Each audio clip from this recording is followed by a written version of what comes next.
Hi అండి. Welcome to Shri thoughts. ఈరోజైతే నేను మీ ముందుకి మరొక ఇన్ఫర్మేటివ్ వీడియోతోటి అయితే వచ్చేసాను. 2024 సంవత్సరంలో చివరి గ్రహణం అయితే రాబోతోందండి. అయితే ఆ గ్రహణం ఎప్పుడు వస్తుంది? పట్టు విడుపు సమయాలు ఏమిటి? అసలు మన భారతదేశంలో కనిపిస్తుందా లేదా? అంతేకాకుండా గర్భిణీ స్త్రీలు తీసుకోవాల్సిన నియమాలు ఏంటి అనేవి ఈ వీడియోలో తెలుసుకుందాము. దానికన్నా ముందుగా మీ అందరికీ చిన్న రిక్వెస్ట్ అండి. మీకు కనుక ఈ వీడియో నచ్చినట్లయితే తప్పకుండా చిన్న లైక్ ఇవ్వడం మాత్రం అసలు మర్చిపోవద్దు. మొదటిసారిగా మా ఛానల్ని చూస్తున్నట్లయితే సబ్స్క్రైబ్ చేసుకుని పక్కనే ఉన్నటువంటి బెల్ ఐకాన్ క్లిక్ చేస్తే ఫర్దర్ నోటిఫికేషన్స్ అన్నీ కూడా మీకు అందుతాయి.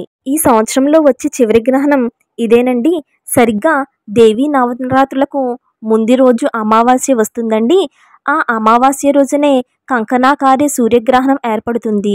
ఈ సూర్యగ్రహణం 2024 అక్టోబర్ 2 బుధవారం అమావాస్య రోజున ఏర్పడనుంది.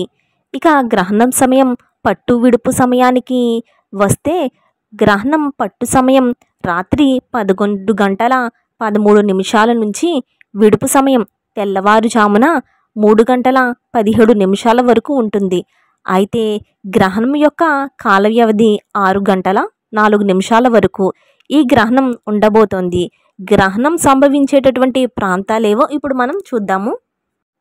Argentina, Chile, American Samoa, Antarctica, Brazil, Cook దీవులు, ఈక్వెడార్, ఫాక్లాండ్ దీవులు, ఫీజీ, ఫ్రెంచి Polynesia, Kiribati, Mexico, New Zealand, Niue, Paraguay, Peru, Pitcairn దీవులు, దక్షిణ Georgia, Sandwich, Tokelau, Tonga, Tuvalu, US minor outlying దీవులు, ఉరుగ్వే, వాలిస్ మరియు ఉటానా ప్రాంతాలలో అయితే సూర్యగ్రహణం సంభవిస్తుంది. అయితే మన భారతదేశంలో సంభవించడం లేదండి గ్రహణం సంభవించే ప్రాంతాల వారు మాత్రం గ్రహణ నియమాలను పాటించవలసి ఉంటుంది. గ్రహణ సమయం చూస్తేనే చాలా వరకు కూడా అర్థమైపోతుంది కదండి. గ్రహణం అంటేనే ఉదయం వేళలో ఏర్పడుతుంది కదండి. మన భారతదేశంతో మిగతా దేశాలకు టైం అయితే డిఫరెన్స్ అయితే ఉంటుంది కదా. మనకు రాత్రి అయితే వాళ్ళకు పగలు అవుతుంది.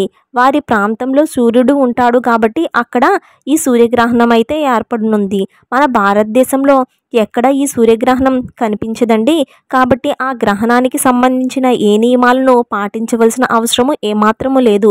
అంతేకాదు గర్భిణీ స్త్రీలు కూడా ఎలాంటి నియమాలను పాటించవలసిన అవసరం లేదు.